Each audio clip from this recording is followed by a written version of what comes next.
UP TET Urdu में previous year questions काफ़ी repeat होते हैं। इसी बात को मद्देनज़र रखते हुए आज हम सन 2015 में पूछे गए उर्दू के अहम सवालात को डिस्कस करेंगे। सवालों से मुताल्लिक कुछ एक्स्ट्रा इन्फॉर्मेशन भी दी जाएगी जिसे आपको गौर से सुनना है।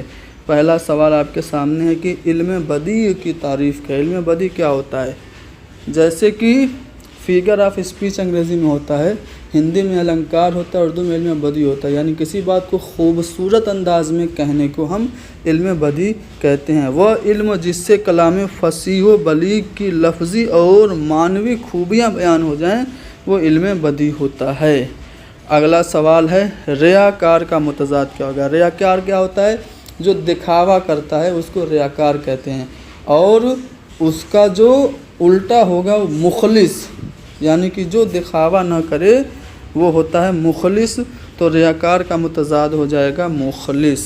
अगला सवाल है किसी शख्स या किसी चीज़ की किसी ख़ास वस्फ़ में किसी दूसरे शख्स या चीज़ के मानिंद बताया जाए तो इसे क्या कहते हैं? किसी कॉमन क्वालिटी के बेस पे एक चीज़ का किसी दूसरी चीज़ से कंपैरिजन किया जाए तो इसे हम कहते हैं सनअते तशबीह। हिंदी में इसे कहते हैं उपमा अलंकार, अंग्रेज़ी में कहते हैं सिमिले।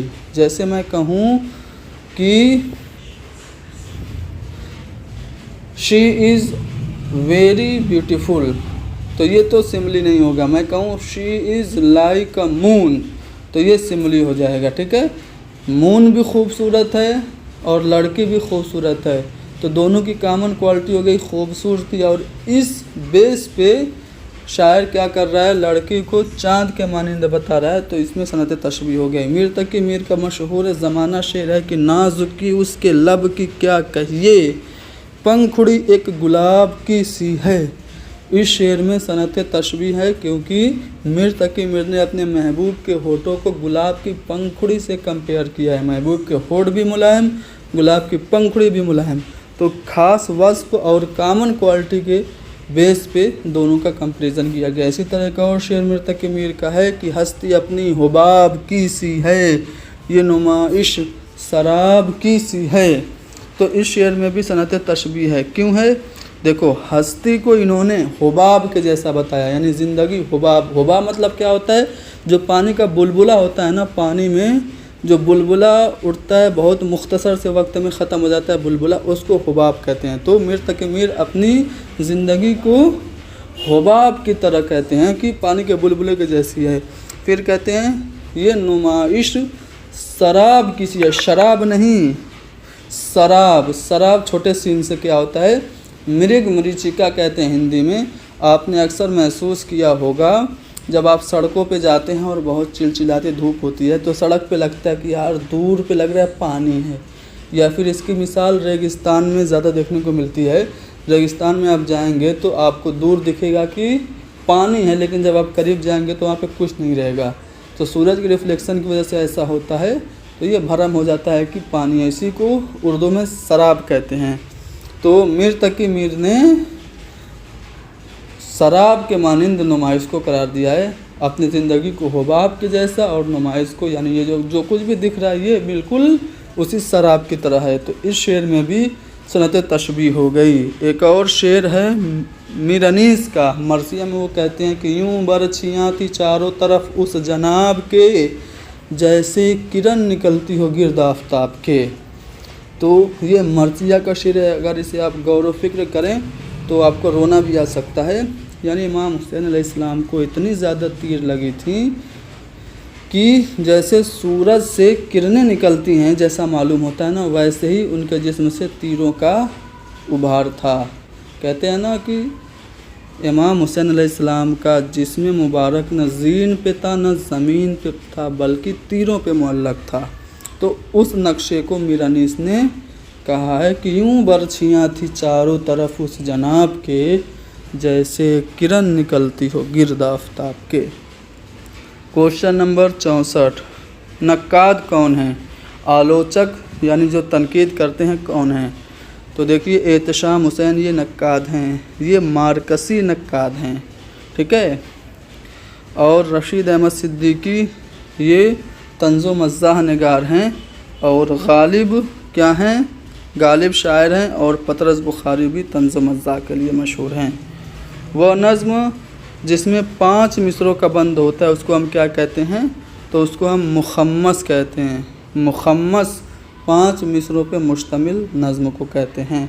जैसे नज़ीर अकबराबादी की नज़्म आदमी नामा जो है वो 5 मिसरों पे मुश्तमिल है। खुतबात अहमदिया किसकी तसनीफ़ है, तो खुतबात अहमदिया सर सैयद अहमद ख़ान की तसनीफ़ है। ये किताब इन्होंने लिखी थी, एक अंग्रेज़ था जिन्होंने हुज़ूर पाक के ऊपर एक किताब लिखी थी, लाइफ ऑफ मोहम्मद। उस किताब के जवाब में सर सैयद अहमद ख़ान ने खुतबात अहमदिया लिखी थी, जिसमें 12 खुतबे थे। ठीक है, 12 खुतबे आप लोग याद रखिएगा, इमाम 12 हैं उनकी निस्बत से। तो खुतबात अहमदिया ये विलियम म्यूर की किताब लाइफ ऑफ मोहम्मद के जवाब में सर सैयद अहमद ख़ान ने लिखी थी, जिसमें 12 खुतबे। इसका मौजू पूछ लेता है तो सीरत मोहम्मद मुस्तफ़ा सल्लल्लाहु अलैहि वसल्लम इस किताब का मौजू है। ओके, क्वेश्चन नंबर 67, डिप्टी नज़ीर अहमद किस सिन्फ़ सुखन के माहिर माने गए हैं, तो डिप्टी नज़ीर अहमद ये उर्दू के पहले नाविल निगार हैं। मिरातुल उरूस के नाम से इन्होंने 1869 में एक नाविल लिखी थी, जो उर्दू की पहली नाविल तस्लीम की जाती है। तो नज़ीर अहमद का ताल्लुक़ नाविल निगारी से है। मिरातुल उरूस के अलावा इन्होंने तौबतुन नसूह, इब्नुल वक्त, फसाने मुब्तला जैसी अहम नाविल लिखी। रोया सादका भी इनकी एक नाविल है, अय्यामा इनकी एक नाविल है। टोटल 7 नाविलें नज़ीर अहमद के। शायर इनकलाब और शायर शबाब किसे कहते हैं, तो शायर इनकलाब और शायर शबाब जोश मलिहाबादी को कहा जाता है। जोश मलिहाबादी की खुद नविश्त का क्या नाम है, यादों की बारात है। शेर के लुग़वी माने क्या हैं, तो शेर के लुग़वी माने हैं कहने के। ठीक है, शेर के लुग़वी माने हैं कहने के। और अगर आपसे पूछे नज़्म के लुग़वी माने हैं क्या हैं, तो मोती पिरोने के। ठीक है, लड़ी में मोती पिरोने के माने हैं नज़्म के। ओके, आगे बढ़ते हैं। मीर अमन कहाँ के रहने वाले थे, तो मीर अमन दिल्ली के रहने वाले थे। मीर अमन देहलवी ये कलकत्ता के फोर्ट विलियम कॉलेज से बाद में वाबस्ता हो गए थे, और कलकत्ता में इन्होंने 2 मशहूर किताबें, एक बागो बहार और दूसरी गंजे खूबी लिखी थी। अगला सवाल ये कि जिसमें तादाद हुरूफ में इख्तिलाफ़ हो उसे क्या कहते हैं, तो तजनीस नाक़िस कहते हैं। ठीक है, ऑप्शन 3 दुरुस्त होगा।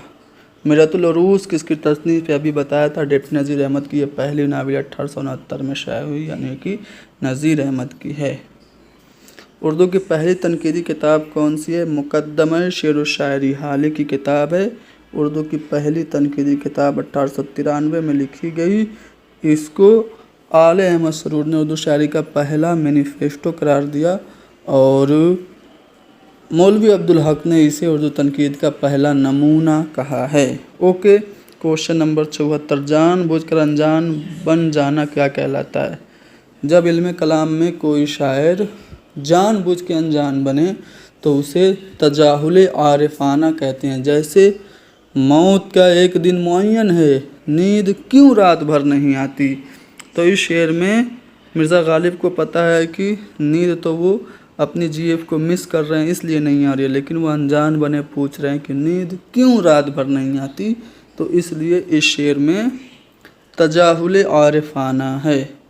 क्वेश्चन नंबर 75, ईजाज़ व इख्तिसार किस सिन्फ़ की ख़ुसूसियत है, गज़ल की ख़ुसूसियत है ईजाज़ व इख्तिसार, यानी कि गज़ल के एक मिसरे में ही सब कुछ बात मुकम्मल तौर से कह दी जाती है, तो ये गज़ल की ख़ुसूसियत है ईजाज़ व इख्तिसार। उर्दू ज़बान का ताल्लुक़ किस प्राकृत से है, तो शौर शेनी अभ्रंश से है। ठीक है, शौर शेनी अभ्रंश से उर्दू का ताल्लुक़ है। बंजारा नामा किसकी नज़्म है, तो डिप्टी नज़ीर अहमद नहीं बल्कि नज़ीर अकबराबादी की नज़्म है। बंजारा नामा नज़ीर अकबर आबादी की नज़्म है। आदमी नामा, होली, दिवाली, दारुल मकाफ़ात, ये सब नज़ीर अकबर आबादी की नज़्में हैं। नज़ीर अकबर आबादी को अवामी शायर कहा जाता है। ओके, क्वेश्चन नंबर 78, ग़ुबार ख़ातिर क्या है? मैंने पहले भी बताया है कि ये ख़ुतूत का मजमूआ है। किसके ख़ुतूत का मजमूआ है? मौलाना अबुल कलाम आज़ाद के। ये ख़ुतूत इन्होंने कहाँ से लिखे? किला अहमद नगर की जेल से। किसके नाम लिखे? हबीबुर रहमान ख़ान शेरवानी के नाम। टोटल कितने ख़त थे? 24 ख़त थे। पहली बार इसको किसने मुरत्तब करके शाये किया? मोहम्मद अजमल ख़ान ने। और बाद में 1947 में मालिक राम ने भी इसको मुरत्तब करके मुकद्दमे के साथ शाये किया।